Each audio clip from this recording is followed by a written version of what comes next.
На Лифане X60, помогите, кто может разобраться. Проехал уже 2500 километров с этим стуком. И не знаю, что случилось. Советчиков, как правило, как на Красной площади навалом, люди говорят, кто трипоидный подшипник, кто шрус, кто еще что-то.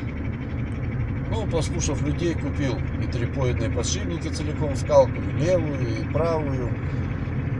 Кто сказал ступичные подшипники, поменял подшипники, гранаты, всю ходовку, все поменял, а стук так и не превратился.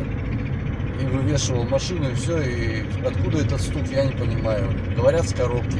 Если с коробки, то подскажите, что это там в коробке может быть. Потому что стук только при нагрузке, когда отпускаю педаль газа, стука нет. Торможение, когда происходит коробкой, стук появляется, вот сейчас не стучит.